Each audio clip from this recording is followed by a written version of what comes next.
D'où viennent vraiment les habitants de l'Inde? La question semble avoir une réponse évidente. L'Inde est l'une des plus anciennes civilisations de la Terre. Ses textes, ses langues et ses traditions remontent à des milliers d'années. Pourtant, depuis que les gens modernes posent cette question, deux récits très différents se disputent la réponse. Le premier dit qu'un groupe venu de l'extérieur, appelé les Aryens, est entré dans le sous-continent par le nord-ouest et a bâti la civilisation indienne à partir de rien. Le second affirme exactement l'inverse, que les habitants de l'Inde sont entièrement autochtones, que les Aryens sont nés ici, et que la civilisation était partie de l'Inde vers le reste du monde. L'ADN ancien est maintenant entré dans ce débat, et il a fait quelque chose que personne n'attendait. Il a montré que les deux histoires sont incomplètes, que la vraie réponse est plus ancienne, plus étrange et bien plus complexe que ne l'acceptait n'importe quel récit politique. Un seul squelette découvert dans une ville de l'âge du bronze, dans l'état indien de l'Haryana, a discrètement renversé des décennies d'hypothèses. Et une vague de grandes études génétiques publiées ces dernières années a révélé une image qui redessine tout. Ce que montre l'ADN, ce n'est pas une seule origine, il y en a au moins trois. Et l'un des aspects les plus remarquables de l'histoire indienne, c'est que les structures sociales construites pour séparer les gens ont peut-être, en réalité, conservé les preuves de la façon dont ces couches se sont formées au départ. Pour comprendre cela, il faut d'abord regarder le territoire lui-même. Le sous-continent indien est un entonnoir géographique. Au nord, la chaîne de l'Himalaya forme l'une des plus grandes barrières naturelles de la planète et ferme le sous-continent à l'immense intérieur continental de l'Asie. Au sud, à l'est et à l'ouest, l'océan Indien ferme trois côtés. Les seuls véritables corridors terrestres pour les grands mouvements anciens passent par le nord-ouest, par les cols et les vallées qui relient l'actuel Pakistan et l'Afghanistan à l'Asie centrale. Cette géographie n'est pas un détail. C'est la raison pour laquelle presque toutes les grandes migrations qui ont façonné l'Asie du Sud sont venues de la même direction, ont été canalisées par les mêmes points d'entrée étroits, puis se sont diffusées dans un paysage d'une immense diversité intérieure, car l'intérieur du sous-continent n'est pas uniforme non plus.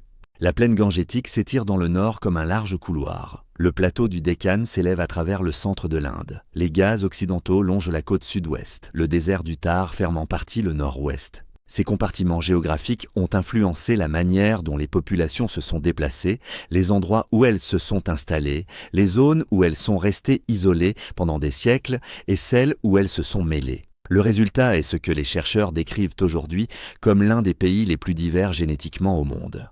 Un pays de plus de 1,4 milliard d'habitants, d'environ 5000 communautés ethniques, linguistiques et de castes, et d'une structure de population qui porte l'empreinte de migration remontant à 50 000 ans.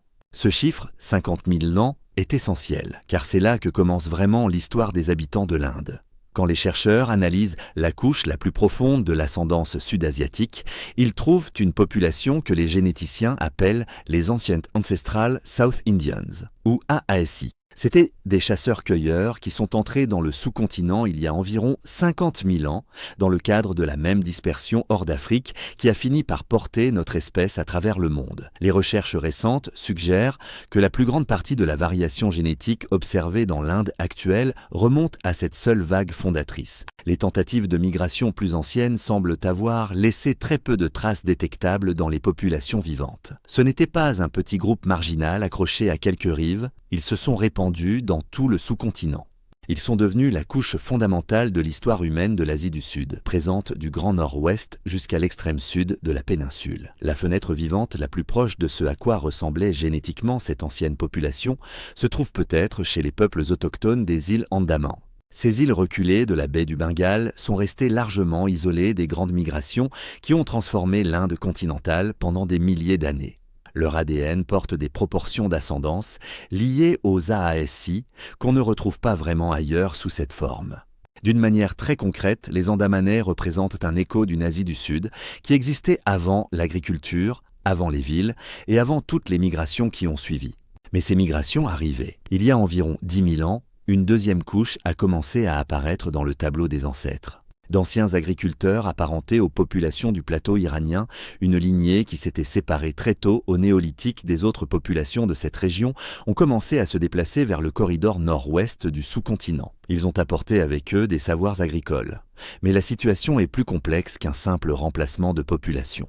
L'ADN ancien, provenant de sites associés à la civilisation de l'Indus, suggère que l'agriculture dans le sous-continent s'est diffusée en partie par échange culturel et peut-être aussi par développement local indépendant, plutôt que d'être portée uniquement par une migration de masse. L'ascendance venue d'un groupe apparenté aux anciens Iraniens s'est mélangée aux populations alaysi déjà présentes dans le nord-ouest. Au fil des générations, cette combinaison a produit la population qui allait construire l'une des civilisations les plus extraordinaires du monde antique, Harappa, Mohenjo-Daro, la civilisation de l'Indus.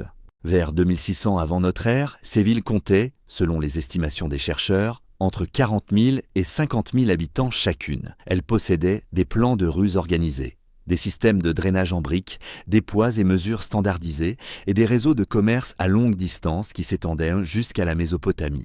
Elles étaient contemporaines de l'Égypte ancienne et, à certains égards, plus systématiquement organisées. Ce n'était pas une installation primitive.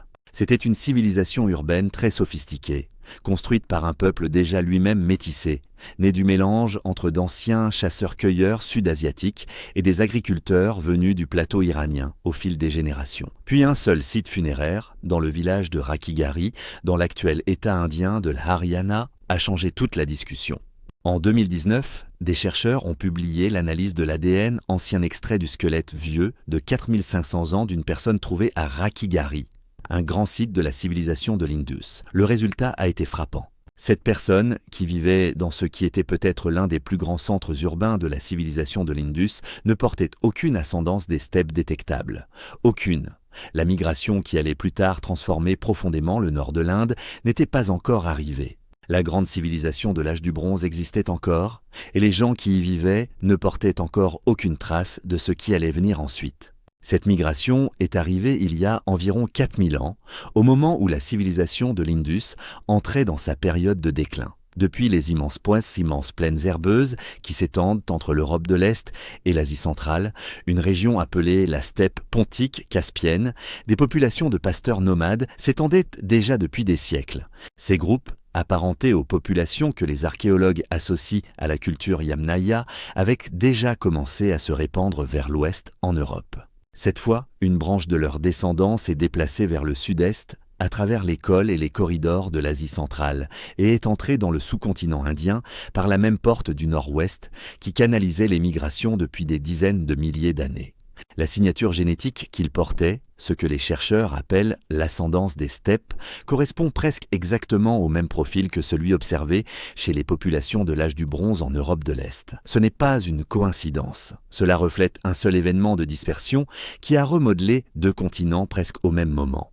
Les langues parlées par ces populations appartenaient presque certainement à la famille indo-européenne. Lorsqu'elles sont parties vers l'ouest, leur langue a fini par donner naissance au grec, au latin, aux langues germaniques, aux langues slaves, puis finalement à l'anglais. Lorsqu'elles se sont déplacées vers le sud-est, vers l'Asie du Sud, leur langue a donné naissance au sanskrit, puis plus tard à l'hindi, à l'ourdou, au panjabi, au bengali et aux autres langues indo-européennes parlées aujourd'hui dans le nord de l'Inde. Voilà le lien.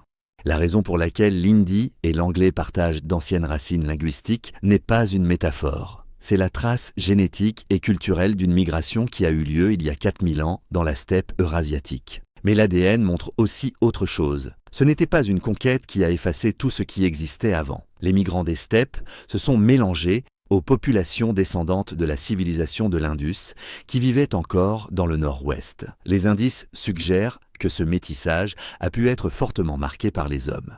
Le signal des steppes apparaît plus nettement dans les lignées paternelles que dans les lignées maternelles. Cela laisse penser que des hommes venus des steppes sont entrés dans des communautés déjà existantes, plutôt que des groupes familiaux complets venus des steppes remplaçant les populations locales.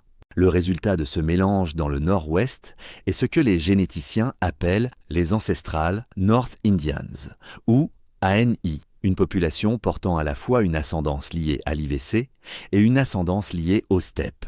À peu près au même moment, des populations apparentées à l'IVC, qui s'étaient déplacées vers le sud et vers l'est pendant le déclin de la civilisation, se sont mélangées à des communautés qui portaient une plus forte proportion de la plus ancienne ascendance à l'ASI. Ce mélange méridional a donné naissance à la population que les chercheurs appellent les Ancestral South Indians, ou ASI. Ces deux populations ancestrales ont ensuite continué à se mélanger à travers le sous-continent, pendant des siècles, et c'est là qu'il s'est produit quelque chose d'extraordinaire.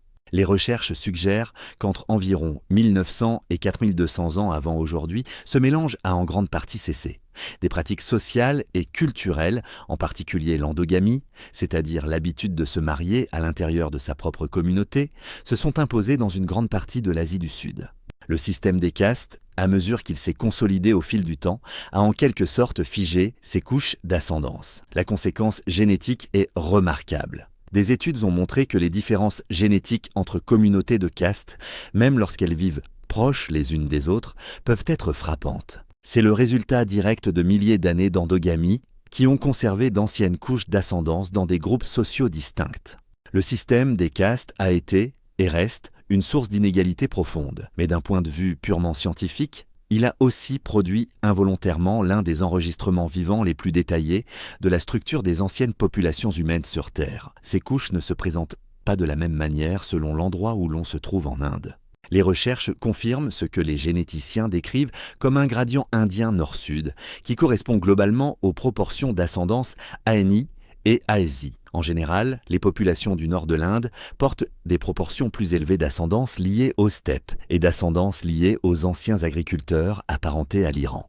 Les populations du sud de l'Inde, en particulier les locuteurs de langue dravidienne, comme les communautés tamoul, kannada et telugu, portent des proportions plus élevées d'ascendance ASI, ce qui reflète les couches plus anciennes liées aux ASI et à l'IVC qui se sont davantage mélangées dans le sud. Certaines populations tribales du sud de l'Inde portent les plus fortes proportions d'ascendance liées aux ASI que l'on trouve sur le continent. Elles constituent ainsi des fenêtres génétiques vivantes sur une Asie du Sud antérieure à l'agriculture et à la migration des steppes. Le Nord-Est raconte une autre histoire. On y voit un troisième ensemble, façonné par d'anciennes connexions avec des populations d'Asie du Sud-Est, ce qui reflète les corridors de circulation orientaux qui ont toujours existé en parallèle des voies nord-ouest mieux documentées. Et aucun de ces schémas ne respecte les frontières nationales modernes. Les zones génétiques qui se sont formées au fil de milliers d'années de migration et d'isolement ne s'arrêtent pas à la frontière entre l'Inde et le Pakistan, ni entre l'Inde et le Bangladesh, ni entre l'Inde et le Sri Lanka. Voyons maintenant comment ces preuves transforment les anciens débats. Le modèle colonial de l'invasion aryenne imaginait un groupe conquérant, venu de l'extérieur, arrivé pour remplacer ou dominer une population indigène passive. Mais l'ADN ne montre pas un remplacement, il montre un mélange. Les populations originelles de l'Asie du Sud, les descendants de ces anciens chasseurs-cueilleurs et des bâtisseurs de la civilisation de l'Indus, n'ont pas été balayées. Elles forment l'ossature génétique des Sud-Asiatiques actuels, au nord comme au sud. Le contre-récit nationaliste hindou affirme, lui, que les habitants de l'Inde sont entièrement autochtones, sans aucun apport extérieur. Mais l'ADN ne soutient pas non plus cette idée. L'ascendance liée aux anciens agriculteurs apparentés à l'Iran, présente dans toute l'Asie du Sud, est venue de l'extérieur du sous-continent.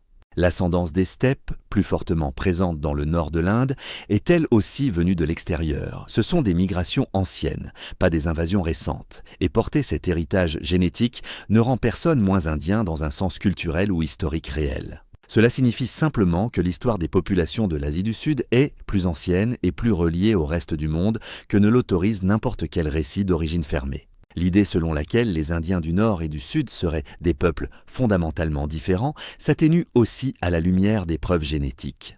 Les deux portent les mêmes trois grandes sources d'ascendance. Ce sont les proportions qui diffèrent, pas les éléments de base. Ce que soutient la science actuelle, c'est quelque chose de plus complexe que tout ce qu'avaient imaginé les récits concurrents. Il y a environ 50 000 ans, les premiers humains modernes arrivés en Asie du Sud se sont répandus dans un sous-continent encore vide de notre espèce. Leurs descendants sont devenus la base sur laquelle tout le reste allait se construire.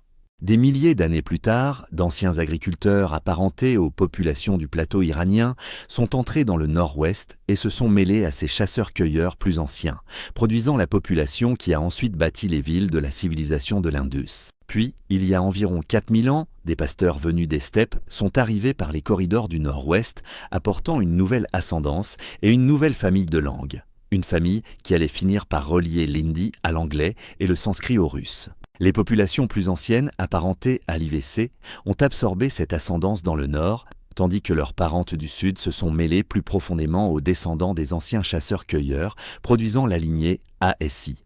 Toutes ces populations métissées se sont ensuite retrouvées à travers le sous-continent dans des proportions variables, avant que l'endogamie ne conserve progressivement ces proportions sous forme de signatures communautaires distinctes qui existent encore aujourd'hui. La diversité de l'Inde, ses centaines de langues, ses milliers de communautés, ses différences régionales, ses anciens groupes tribaux n'est pas un accident. C'est la conséquence de 50 000 ans de mouvements, d'adaptation, de rapprochement et de survie sur un sous-continent façonné par les montagnes, les rivières, les déserts et l'océan. Le nom du pays sur la carte est réel, la culture est réelle, l'histoire est réelle. Mais en dessous, l'ADN révèle quelque chose qu'aucun récit d'origine unique n'aurait pu prévoir, une superposition d'ascendance si ancienne et si profonde que la question de savoir d'où viennent les habitants de l'Inde n'a pas une seule réponse. Elle en a au moins 3. Et chacune d'elles est plus ancienne et plus étrange que le mythe qui la précédait. Si cette histoire vous a fait voir l'Inde autrement, des dizaines d'autres vous attendent sur cette chaîne. Chaque nation a une histoire génétique cachée. Abonnez-vous pour ne pas manquer la prochaine. Et si vous connaissez quelqu'un que cela pourrait fasciner, envoyez-lui cette vidéo.